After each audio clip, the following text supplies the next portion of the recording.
EQT Foundation is looking for the solutions of tomorrow. 비전을 저희는 정말 굳게 믿고 저희가 해야 될 일을 당연하게 해오고 있거든요. 다른 대기업과 비교했을 때도 전혀 뒤처짐 없다고 생각을 하고 있습니다. 1등에 대한 꿈은 놓치지 않고 탑5에 선정된 것 자체가 굉장히 놀랍고 기쁜 일이고 글로벌로 나가야 한다고 생각을 하고 있습니다. 임팩트를 내기 시작하면 그게 작던 크던 사회가 리스펙트를 하기 시작해요. 그거는 커머셜로 성공한 사람들이 받지 못하는 언어예요. 우리는 아무것도 모릅니다. 그냥 눈을 감고 캄캄한 칠흑을 한 발 한 발 내딛고 있다라고 생각을 하거든요. 그런 식으로 그림을 그리려면 보여줬던 IR 장표는 다 틀렸죠.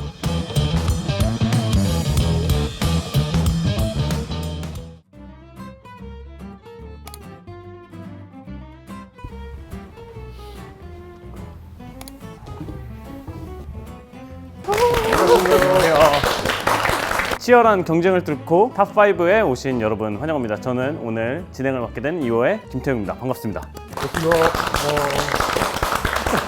이 임팩트 퀘스트가 정말 어려운 문제를 해결하는 스타트업들만 엄선해서 이렇게 소개를 하고 이제 컴피티션을 하는 거다 보니까 어떤 분들 계신지 굉장히 궁금한데 자기소개 한 번씩 해볼 수 있을까요? 안녕하십니까. 저희는 미세조리로 기후변화에 대응하고자 하는 CNSINT라고 합니다. 안녕하세요. 전체 난임의 40%를 차지하는 남성 난임을 위해서 정자 활성 윤활제를 개발하고 있는 그린이시의 성인성입니다. 혈액으로 50가지 암을 한 번에 진단할 수 있는 기술 플랫폼 퓨리메디 대표 이동용입니다. 이끼를 통해서 황폐화된 토양 환경을 복원하는 회사 주식회사 코드 오브 네이처라고 하고요. 저는 대표로 맡고 있는 박재홍이라고 합니다. 저희는 플라스틱 분해 미생물로 플라스틱 순도 향상을 시키는 기업 리플라입니다. 탑5에 선정된 여러분들에게 돈 주고도 들을 수 없는 엄청난 사업 노하우를 전수해 주시기 위해 오늘 총 3분의 업계 최고 멘토분들을 모셨습니다. 시청하고 계신 많은 초기 창업자분들에게도 정말 많은 도움이 될 것 같은데요. 오늘 멘토링 세션은 각기 다른 주제로 3개의 세션을 진행할 예정입니다. 먼저 첫 번째 세션 멘토는 이전에는 철강회사의 전문 경영인으로서 정말 승승장구하셨던 분인데요. 재활용 기술 혁신으로 2천억 기업 가치의 회사를 만든 슈퍼빈의 김정빈 대표님입니다. 안녕하세요. 사실 창업가인 우리 자신들에게 일이라는 행위를 어떻게 정의할 수 있는가를 한 번 정도는 저는 고민해 주시길 바래요. 이게 정말로 중요한 이유가 뭐냐면 진짜 일을 많이 하시게 될 거거든요. 지금도 많이 하실 거고 앞으로 더 많이 하실 거예요. 저는 좀 투자도 받고 회사가 커지면 일이 좀 줄 줄 알았는데 더 많이 들어요. 제가 처음 창업했을 때 시리즈 A 투자를 받으러 투자자를 만날 때요, 한 투자사의 파트너님이 저한테 그런 질문을 하셨어요. 슈퍼빈도 폐기물을 선별하는 레커그니션 AI를 갖고 있다고 하는데 당신네들의 AI가 아마존 보다 좋냐? 이렇게 물어보신 거예요. 그분은 그 질문을 했는지 기억이 안 날지 모르겠지만 전 너무 명확히 기억해요. 왜냐하면 속으로 그렇게 생각했거든요. 무슨 질문이 있다고야 이렇게. 아니 어떻게 그게 더 좋을 수가 있겠어요. 근데 실제로 기업이 자기의 비즈니스를 가지고 시장에 나오게 되면 저희의 핵심 역량은요, 객관적으로 평가받아요. 삼성이랑 평가받아야 되고요, 아마존이랑 평가받아야 되고요, 뭐 수많은 스타트업이랑 같이 평가를 받아야 돼요. 내가 잘한다고 핵심 역량이 아니고 내가 갖고 있는 거를 객관적으로 누구랑 상대평가를 할 거냐의 문제가 되거든요. 그러면 그때 창업가와 창업팀이 갖고 있는 유일한 무기는 뭐라고 생각하세요? 내가 갖고 있는 전 직장의 경력? 내가 갖고 있는 네트워크? 아니면 뭐 내가 갖고 있는 지식? 저는 뭐 이제 하버드도 졸업했고 뭐 코넬에서도 경제학도 공부했고 뭐 철강회사 CEO도 했고 뭐 이러면서 이제 저는 다 있었다고 생각했거든요. 근데 실제로 나와서 부딪혀 보니까 제가 갖고 있던 유일한 무기는 딱 하나예요. 일을 하는 내 시간, 얼마나 밀도 있게 똑같이 주어진 24시간 동안에 얼마나 많은 일을 해낼 수 있는가. 그거 말고는 무기가 없더라고요. 그러니까 일을 얼마나 잘하고 얼마나 많이 하고 거기에서 사실은 스타트업의 모든 시작은 저는 첫 단추를 낀다고 생각을 했어요. 지나고 나서 보니까 그래요. 임팩트도 마찬가지예요. 내가 내는 소셜 임팩트를 자본시장이 대가를 지불해줘야 우리가 이 자본주의 사회 안에서 이 사업을 하게 되는데 그 임팩트의 사이즈를 제가 결정하지 못해요. 그건 작던 크던 세상이 결정해 주는 거예요. 그거는 주어지는 값이에요. 저도 제가 들어가는 폐기물 시장이 이렇게 클 줄 몰랐어요. 그러니까 전 세계 문제가 그렇게 컸던 거를 저는 동네 아파트 단지에서 왜 페트병은 재활용이 안 되는 거야? 이거 문제에서 시작한 거거든요. 내가 갖고 있는 임팩트의 규모가 어떤지는 나도 모르는 거예요. 그건 세상이 주는 거니까. 그런데 이 크던 작던 일을 통해서 내가 그 과정을 참고 버티려면 실제로 일에 대한 나의 생각이 되게 중요한데, 내가 선택하고 풀고 싶었던 문제는 사이즈가 요만한데 난 자꾸 이만큼을 원해. 그거는 이제 뭔가 내 초심이 흔들리게 되어 있어요. 결국은 내 삶을 결정하는 되게 중요한 내 철학과 내 일의 방식이 합을 이루어야 되더라. 그래야 사실은 내가 하는 일을 사랑하게 돼요. 진짜 힘들고 어렵거든요. 힘들고 어려운데 사랑하면 계속 할 수 있어요. 방법도 찾게 되고. 그러려면 그게 진짜로 나를 리프레젠트 할 수 있어야 돼요. 내가 풀고자 하는 그 소셜 문제와 그 임팩트의 사이즈가 어떻든지 간에 그냥 그게 내 모습에 내 삶이 투영되어 있어야 돼요. 그러면 그 과정이 힘들어도 저는 여러분들은 아마 그 과정을 충분히 사랑하실 수 있을 것 같아요. 스스로가 부끄럽지 않죠. 그래서 이제 그 모습을 만들게 되면 저는 창업가는 창업팀의 리더십이 생긴다고 생각해요. 리더십은 KPI를 잘 만지거나 매니지먼트를 잘하는 게 아니고요. 창업가는 일을 하는 거 말고는 다른 무기가 아무것도 없는데 그 일을 내 삶의 철학과 맞춰서 정말 사랑하면서 몰입해. 그러면 팀은 따르게 돼 있어요. 거기서 빈틈이 보이면 리더십은 흔들려요. 그게 흔들리지 않고 왜곡되지 않으면 저는 창업팀은 팀에 대한 리더십을 창업가가 만들어낸다고 믿어요. 커머셜은 트렌드가 있고요. 임팩트 영역은요, 무브먼트가 있어요. 무브먼트는 여러분이 생각하는 것보다 훨씬 늦게 와요. 대신에 오면 오래 가요. 그 무브먼트의 핵심의 끝에 정점에는 그 임팩트를 이끄는 리더십이 있습니다. 그러니까 그거를 이제 저는 만들어 가신다고 생각해야 되고, 여기까지 와서 느낀 제 하나의 메시지는 자본주의 사회는 결국 선한 기업, 임팩트를 일으키는 기업을 원해요. 그런 기업이 쉽게 나오지 않을 뿐이죠. 그래서 여러분들이 그런 과정을 통해서 여러분들이 만든 사업이 특정 영역에서의 임팩트를 일으키고 그게 사회에 어떤 무브먼트를 갖고 오는 리더십을 갖는 창업가가 되기를 진심으로 응원합니다. 네, 감사합니다. 약간 임팩트를 하면서 제가 스스로 저희가 극복해야 될 거라고 생각되는 거는 이곳에 임팩트가 있는지를 모른다는 거죠. 보통 일반인분들은 토양 복원이나 산업화가 지나간 이후에 그곳은 어떻게 되는가에 대한 관심은 사실 메인스트림이 아니잖아요. 그러다 보니까 저희가 여기에 있다고 외치고 사람들을 모으기 전까지는 이런 문제가 있다는 것도 모르시는 분들이 많으세요. 그럼에도 불구하고 사람들한테 여기에 이런 문제가 있다고 소리치고 사람들을 모이게 하면 사람들이 거기에 대해서 진심으로 공감을 해주고 비재무적인 요소에서 많은 것들을 봐주신다는 거죠. 만약에 이제 커머셜한 거라면 이제 매출이 얼마니, 순이익이 얼마니 이런 것들을 봐주실 건데, 임팩트 비즈니스를 하게 되면 너희의 비전은 뭐니, 너희가 나중에 꿈꾸는 세상은 어떤 세상이니, 이런 것들에 대해서 많이 질문을 해주셔서 저희의 비전을 그분한테 공유드릴 수 있다는 게 임팩트 비즈니스의 가장 큰 장점이 아닐까 생각합니다. 과거에 철강회사에서 이제 전문 경영인으로 일하실 때랑 스타트업을 창업하시고 지금 경영하시는 거랑 그때는 적용이 되는데 소규모 스타트업을 해보니까 이거는 적용이 안 되고 약간 바꿔서 들어가야 되더라고 생각하셨던 게 있으실까요, 혹시? 저는 완전히 반대예요. 대기업의 CEO를 하면서 했던 방식을 적용하지 않으려고 노력해요. 기존의 저희 선배 기업들이 구조를 만든 산업의 특징은 시스템 기반에 사람이 들어가서 그 시스템을 운영하는 방식이었거든요. 근데 이제 슈퍼빈 같은 경우도 저희가 지금 8년 차인데 이제 저희 같이 일하는 친구들이 뭐 한 170명 가까이 되니까 이 정도까지 이제 사람이 늘어나는 과정에서 시스템이라는 걸 구축해 본 경험이 별로 없어요. 스타트업 씬에서 나오는 회사들은요, 그 구성원들이 프로세스고 시스템이 되는 것 같아요. 구성원들 각자가 문화의 구성 요소이고 그들이 하나의 프로세스와 시스템의 요소들이기 때문에 이 사람들의 실수가 시스템의 오류랑 똑같은 거거든요. 이 사람들이 성장하는 게 더 좋은 업데이트된 시스템을 도입하는 거랑 똑같거든요. 그러니까 이들이 만들어가는 방식을 허용하는 게 저는 지금 스타트업 씬에서는 맞는 방법인 것 같고요. DNA가 완전히 다르다고 봐요. 제가 전문 경영인으로 봤던 수많은 회사들의 생존과 성장 방식과 지금의 시대를 또는 앞으로의 시대를 살아가게 될 기업들의 DNA는 너무 다르기 때문에 가져오거나 뭔가 이런 것들은 큰 의미가 없을 수도 있겠다는 생각을 요새 좀 해요. 대표님께서는 결국 인적 자원이 굉장히 중요해지고 얼마나 더 전문적이게 만드느냐가 핵심 역량이 되실 건데, 기존에 어떤 방식을 시도하시거나 추천해 주실 만한 거라던가 그런 경험에서 오는 고찰 같은 걸 공유해 줄 수 있으실까요? 1번, 함께하는 친구들은 언제든지 그만둘 수 있다. 그러니까 그거는 사람의 세포랑 똑같은 거예요. 세포가 이제 오래되면 떨어지고 새 세포가 나오듯이 마음에 드는 친구지만 그 친구들이 10년, 20년 함께 간다는 보장은 없어요. 창업가는 그게 너무나도 비극적이고 아픔인데 그 사실을 인정받아야 돼요. 그러니까 회사가 성장이 빨라지면 뜻은 맞았지만 그 성장 속도를 못 쫓아온 친구들은 보내는 게 맞아요. 두 번째는 기회를 주죠. 그 성장 속도를 따라오도록. 그러니까 어려운 일을 과감하게 던지고요. 그 일을 해내는 과정 중에 그들이 쫓아오도록 기다려주는 거죠. 제가 검도라는 운동을 하는데 저희 관장님이 저를 가르쳤던 검도의 첫 번째가 기술이 아니고요. 폐활량이었어요. 그러니까 이게 호구를 쓰고 이 옷을 입고 뛰기 때문에 체력적 소모가 되게 크거든요. 폐활량이 막 마라톤 선수처럼 올라와야 이걸 입고 5분 동안 깡총깡총 뛰어다니면서 이제 죽도질을 하는 거죠. 폐활량이 터지고 나니까 그 다음부터는 기술을 연습하는 게 어렵지가 않아요. 그럼 사람한테 일을 가르칠 때도 마찬가지인 것 같아요. 스타트업은 시니어나 엑스퍼티를 갖고 있는 사람들이 잘 못 와요. 와도 힘을 발휘하기가 어렵거든요. 그러니까 아무래도 이제 주니어들이 보여요. 그럼 그들이 해야 되는 첫 번째는 폐활량이나 체력을 키우는 거예요. 그래서 그들이 폐활량과 체력이 커지면 커진 상태에서 이제 회사가 새로운 일을 해야 될 때 받는 일을 쳐내거나 감당해내는 맷집이 좋아지고 성과가 좋아져요. 그럼 그들이 성장을 빠르게 해요. 시스템을 잘 오퍼레이션 하도록 가리키는 게 아니고 스스로가 성장하는 살아있는 시스템이 되게 만들어주는 거죠. 그러면 이 친구들이 성장하면 이 친구들이랑 놀고 싶은 조금 더 뛰어난 선수들이 들어와요. 그래서 이제 사람이 교체가 되는 거죠. 그리고 그들이 놀다가 또 업그레이드가 되면 또 한 60%는 떠나고 그 60%를 더 업그레이드된 시스템을 운영하고 있는 애들이랑 붙으러 또 와요. 그러면서 회사는 인적 자원의 역량이 스스로 성장한다고 저는 생각해요. 절대로 창업가나 그 회사가 만들어주는 게 아니에요.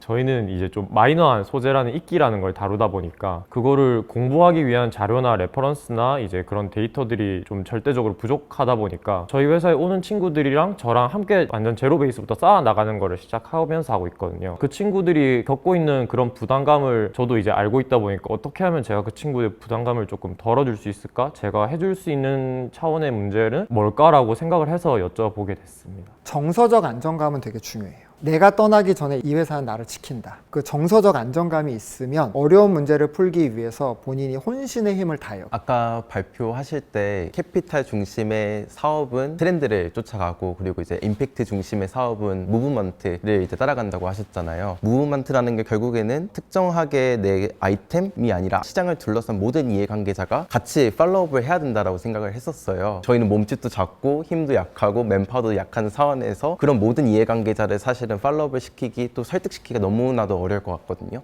사회적인 미션이나 비전을 가지고 사업을 할 때 가장 큰 문제는 저와 같은 비전이나 액션을 가지고 있는 사람들을 많이 찾아보기 좀 어렵다는 부분에 있는 것 같아요. 근데 사업은 저 혼자만이 할 수 있는 게 아니라 자본도 필요하고 정책도 필요한 부분이고 근데 그런 부분들이 마련되지 않는다면 사실 사업을 운영하기가 쉽지가 않거든요. 슈퍼빈 같은 경우에서는 뭐 의도가 좋은 건 알겠어 하지만 사업은 또 다른 부분들인데 그런 부분들을 실질적으로 이뤄내셨을 때 사실 안쪽에 봤을 때는 정말 많은 이해관계자들을 설득시키고 움직였을 거예요. 근데 그런 부분들이 어떻게 합을 이뤄서 지금에 있는 밸류로 퍼포먼스를 갖게 되셨는지 그런 부분들이 가장 궁금한 부분이었습니다. 슈퍼빈도 밖에서 볼 때는 피보팅이 없는 것 같지만 피보팅이 사실 되게 여러 번 있었거든요. 계획을 세웠다고 계획을 밀고 나가는 게 아니고 계획을 던지면 세상에서 그 음파가 반사돼서 와요. 그거를 잡는 거거든요. 그러니까 내 계획이 중요한 게 아니고 내 계획에 대한 세상의 반응을 잡는 게 되게 중요한 거죠. 그러기 위해서 이제 스타트업은 첫 번째는요. 제가 옛날에 박웅현 씨라고 우리나라 이제 TBWA라는 광고 회사의 가장 전설적인 존재인 분이랑 개인적인 이제 인연이 있어서 제가 스타트업 초기에 찾아가서 뵌 적이 있어요. SNS 보면 모든 회사는 진짜 타자라는 것 같아, 나 빼고. 근데 나는 네프론이라는 기계를 한 대 만들었는데 맨날 고장나. 10명도 안 써. 그래서 이제 홍보를 해달라고 찾아갔어요. 근데 그분이 뭐라고 말씀하셨냐면요. 네프론 한 대를 쓰러 오는 10명이 당신이 갖고 있는 그 우주의 모든 거다.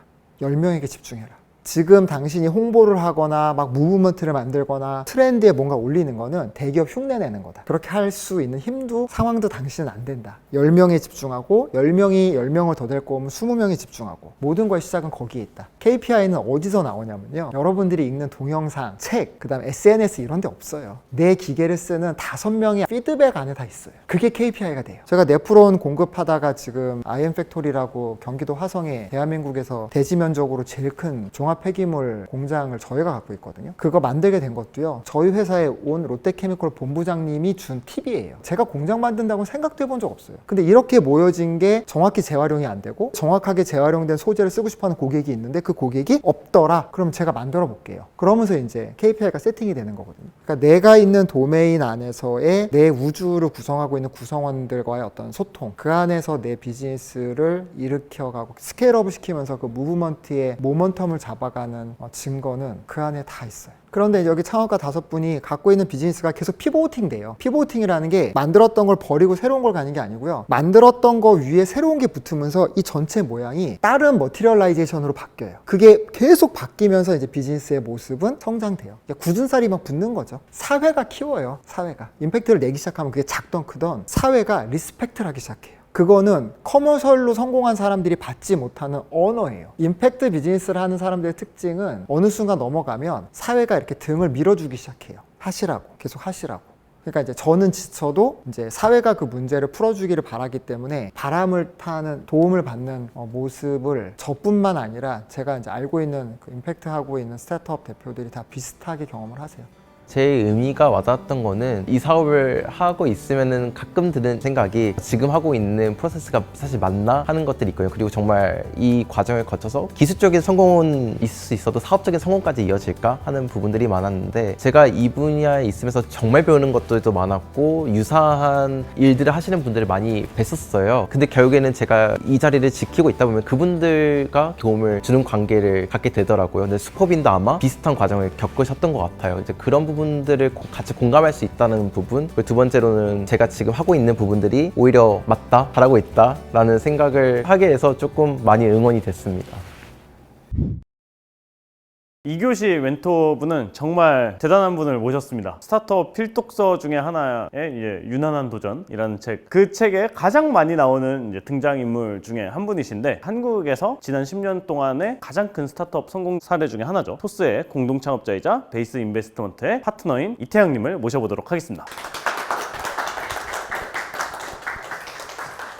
제가 오늘 이 시간에는 앞으로 더 성장해 나갈 여러분들을 위해서 잔소리라고도 생각될 수 있는데 그로스 마인드셋에 대한 이야기를 좀 해보도록 하겠습니다. 자, 그렇다면 그로스 마인드셋은 스타트업에게 왜 중요할까요? 우리는 미지의 영역을 탐험하고 있다고 생각을 하거든요. 우리는 아무것도 모릅니다. 그냥 눈을 감고 캄캄한 칠흑을 한 발 한 발 내딛고 있다라고 생각을 하거든요. 그 누구도 알지 못하는 시장에 그 누구도 알지 못하는 솔루션을 가지고 도전해 나가야 되거든요. 그런 관점에서 우리가 이걸 한 번에 답을 찾아내기는 너무 어려울 거예요. 그래서 우리가 그로스 마인드셋이라는 상태를 가지고 이 시장에서 끊임없이 도전해 나가야 된다라고 생각을 합니다.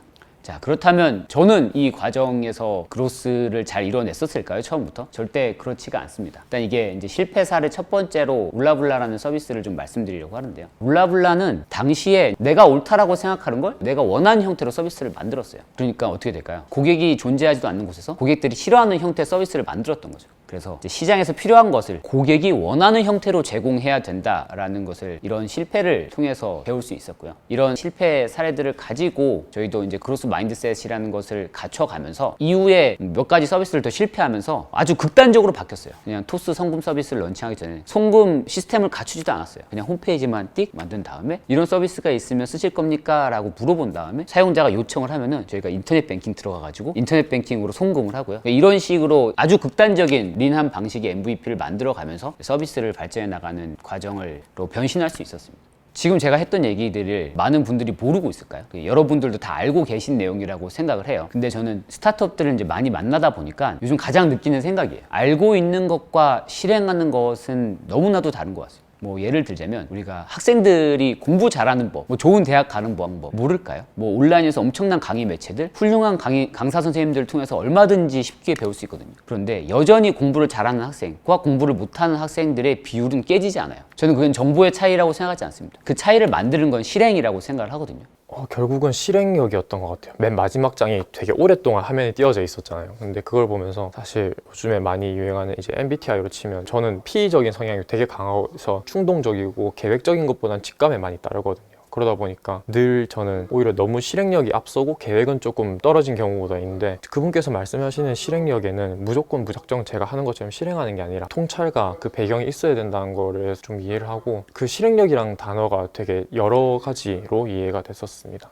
제가 질문하고 싶은 건 비정량적이겠지만 투자를 받으셨을 때랑 그리고 하셨을 때랑 성공한 케이스들의 대표들 분들한테서 보이는 어떤 결이나 태도라던가 이 태도를 내가 투자를 받았고 회사를 성장하실 때 많은 분들께서 이거를 긍정적으로 봐주셨다라는 것들이 혹시 있으실까요? 그 질문에도 역시나 마인드셋이라는 게 되게 중요한 것 같은데 무언가를 이루려고 하는 그 집요함이 다른 분들이 있는 것 같아요. 목표는 다 각자 다를 수 있거든요. 근데 그것을 진정으로 원하고 거기에 맞는 집요함을 갖추고 그 집요함을 바탕으로 어떤 일이든 해내려고 하는 것들을 보여주세요. 그래서 그런 부분들을 갖추신 분들은 저희랑 만나서 어떤 이야기를 주고받을 때도 방어적이지 않고 다른 사람들의 이야기를 최대한 수용하고 새로운 정보로 받아들이고 그 새로운 정보를 가지고 자기의 생각에 넣어서 자기만의 방식으로 결과를 도출해 내시는 것 같거든요. 또 만남을 가진 다음에 보면은 그 이야기를 바탕으로 확실히 성장해 있는 모습들을 보여주세요. 그럴 때 이런 분들에게는 좀 투자하고 싶다라는 생각이 들 때도 있고 뭐 모든 투자라는 투자라는 게 뭐 단기간에 이루어지는 것도 있지만 어떤 투자들은 3개월, 6개월의 텀을 가지고 만나가면서 신뢰를 쌓은 다음에 이루어지기도 하거든요. 우리가 앞서 나눴던 이야기에 대해서 그 사람이 그 뒤에 어떤 액션을 보였는지, 그 뒤에 이 사람이 얼마나 성장했는지 과정에서 그런 걸 발견하기도 하고, 근데 이 모든 것들을 관통하는 건 결국은 진실성인 것 같아요. 내가 얼마나 진심으로 상대방에게 이야기를 하고 했을 때 저는 그런 게 좀 느껴진다라고 믿고 있습니다. 저희가 지금 요즘에 겪고 있는 것 중에 하나인데요. 저희가 이제 어떻게 보면은 선도 기업이 없고 저희가 벤치마킹 해야 되거나 그런 지표가 없다 보니까 외로운 싸움을 하고 있는데, 이런 부분에 있어서 스타트들에게 도움이 될 수 있는 얘기를 좀 더 해줬으면 좋겠습니다. 스타트업이 가는 곳이 미지의 영역이라고 표현을 해주셨는데, 저희 CNS도 기후온난화에 대한 해결책을 제시한다고 하지만 해결책으로 제시한 미세조리에 대해서 아직까지는 투자하시는 분들이나 산하기관에 계신 분들은 아직까지 좀 냉담한 반응을 보이고 계십니다. 스스로도 어떻게 보면 상처를 많이 받은 적도 있고, 그리고 이걸 어떻게 잘 해결나갈 수 있을까에 대한 고민을 많이 하고 있는 과정이었는데, 이미 토스를 통해서 전설적인 성공 사례를 가지고 계신 태양님으로부터 거기에 대한 생각을 좀 듣고, 그리고 제가 지금 이 문제를 해결할 수 있는데 힘을 얻고 싶었습니다. 네,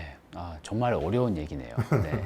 우리가 뭔가 새로운 영역을 실행을 할 때는 어차피 모두의 공감을 살 수는 없습니다. 토스도 처음에 투자 유치를 하고 이럴 때 뭐 서비스 얘기를 누군가에게 하면은 퇴짜 맞고, 아니 그걸 누가 써? 너네가 은행도 아닌데 너네한테 뭔가를 맡기고 돈을 보내고 돈을 받고 내 계좌를 연결한다고? 라는 반응이 거의 70% 이상이었어요. 그런데도 불구하고 우리가 원하고 나아가고자 하는 방향이 옳다라고 믿어주는 사람들도 있었거든요. 그 사람들을 빨리 찾아야 되는 겁니다. 누군가에게 거절당했다는 건 저는 오히려 엄청난 기회라고 생각을 해요. 그 사람들은 시도를 안 할 거고, 그만큼 이게 불가능하다라고 믿는 사람들이 많기 때문에 이게 해결이 됐다면 엄청난 파급력을 갖겠구나 라는 걸로 위안을 삼을 수도 있거든요. 많은 사람들에게 우리가 가지고 있는 새로운 문제의식과 우리가 제공할 수 있는 솔루션을 가지고 이런 기회를 통해서 많이 알게 되면은, 그 중에서 모두는 아니지만 누군가가 우리의 비전과 꿈에 동의하는 좋은 투자자들을 좀 만나볼 수 있지 않을까. 또 여기서 또 마인드셋 얘기를 하자면, 그렇다면은 이걸 진짜로 필요로 하는 사람들이 없을까? 지금 당장 발등에 불이 떨어져서 우리의 솔루션을 필요로 하고 있는 곳들은 없을까를 잘 찾아서 문을 두드려보고 만나보고, 이게 문제가 맞다면 우리의 솔루션이 그들이 필요한 게 맞는지 확인해 보는 것들을 좀 액티브하게 좀 해보면 좋지 않을까. 최근에 싱귤러리티 대학교 사람들을 좀 만났는데, 거기에서는 이제 아무리 중요한 문제라도 타이밍이 되게 중요하다 보니까 과격한 상상을 갖고 되게 낙관적인 시각에서 3년에서 5년 내에 타이밍이 올 수도 있지 않을까 싶은 거를 해야 되는데, 이게 또 너무 멀리 가면은 또 그게 사업적으로 힘들 수 있다, 이런 말씀을 또 하시더라고요. 타이밍이 진짜 중요한 요소 중에 하나라고 생각합니다. 스타트업의 성장과 성공에 있어서. 근데 반대로 그 타이밍이 언젠가는 올 거다라는 확신을 하고 포기하지 않아야지만 그 타이밍을 만나기도 하거든요. 유튜브도 비슷하잖아요. 당시에 유튜브와 비슷한 서비스들이 앞서 몇 년 전에 존재했었거든요. 근데 그들은 당시에 인터넷의 인프라가 그만큼 잘 받쳐주지 않던 시절이어서 다 실패를 하게 됐어요. 근데 유튜브가 나왔을 때는 그것들이 이제 갓 갖춰지고 올라오고 있었거든요. 그래서 아직 할만해 라고 하면서 계속 유지할 수 있었고, 어떠한 모멘텀을 만나서 크게 성장할 수 있었기 때문에 지병을 가지고 포기하지 않는 것도 스타트업의 큰 덕목 중에 하나인 것 같습니다.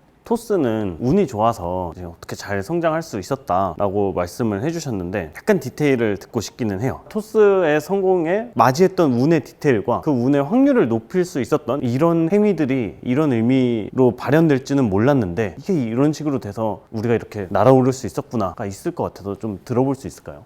이게 어떻게 터질지 우리는 모르지만 계속 행동해야 됩니다. 예를 들면 핀테크 당시의 규제 때문에 서비스가 이제 중단되었을 때, 그럼에도 불구하고 되게 집요하게 우리는 최선을 다한 거죠. 당시 이승민 대표는 이 규제를 풀기 위해서 이제 바깥에 나가서 그런 활동을 어마어마하게 많이 했어요. 그러면서도 우리는 이게 안 풀릴 거다라는 생각 안 하고, 저는 안에서 풀렸을 때를 대비한 서비스를 1년여간 만들었었거든요. 이건 안 될 것 같아. 이걸 어떻게 풀어? 우리가 법을 바꿀 수 없는데. 은행들이 우리한테 왜 서비스를 연결해 주겠어? 라는 생각으로 그냥 안 될 거다라는 생각보다는 우리가 행하고자 하는 방향이 옳다라는 확신과 우리가 제공하는 형태가 고객들이 원하는 형태라는 걸 확인했기 때문에 어떻게든 풀려고 노력을 했습니다. 뭐가 성공이 될지 모르는 상황에서 우리는 그 액션들을 계속 했었다라는 게 제일 유효했었던 것 같아요. 여기 계신 분들은 약간 그래도 딥테크 영역에 어느 정도 기간이 소요가 되고 헤쳐나가야 될 것도 많고 그런 종류의 스타트업인 것 같아요. 그런 사업들을 보면서 이런 부분들이 중요하겠다라는 그런 생각을 들어볼 수 있을까요? 아마 여러분들이 하고 계신 이런 비슷한 형태의 것들은 그냥 단기간에 뭔가를 만들어보고 던져보고 하는 게 거의 불가능한 것들이잖아요. 그러면 여기서 더 중요해지는 거는 결국 지금 내가 하고자 하는 것들의 이 시장과 문제 정의가 명확한지를 빠르게 확인하는 게 더 중요하거든요. 제품과 어떤 형태를 제공하기 전에 잠재 고객을 빨리 만나보게 되면은 우리가 만들고 있는 것들의 방향을 굳이 바꾸지 않고 그냥 이것을 제공하는 형태나 제공하는 방식이나 아니면 제공해야 될 사람을 바꿈으로 해서 그냥 안 되던 게 돼버리는 경우도 꽤나 많거든요. 그래서 지금 우리가 제공하는 솔루션이 유의미하다라고 생각하는데 잘 안 되고 있다면은 그럼 고객을 바꿔보든지 만나는 방식을 바꿔보든지 초기에는 그거를 1, 2%를 개선하기 위한 변화보다는 이걸 그냥 10%, 50%를 바꿀 수 있는 생각들을 좀 해야 되거든요. 예를 들면 제가 이제 자주 묻는 말인데 5년 뒤에 또는 10년 뒤에 우리 회사가 세상에 엄청난 임팩트를 미치는 거대한 회사가 되었다면 무엇 때문일까? 내가 오늘 매일 보내는 한 토시를 바꿔서일까? 아니면은 내가 지금 팔고 있는 국가 시장을 아예 바꿔버렸기 때문일까? 초기는 더더욱 되게 큰 변화를 가져갈 수 있는 시도들을 더 액티브하게 해 나가는 게 중요하다고 생각합니다. 이런 영역들은 더 그런 것 같아요. 더 크게 움직여봐야 되는 것 같아요.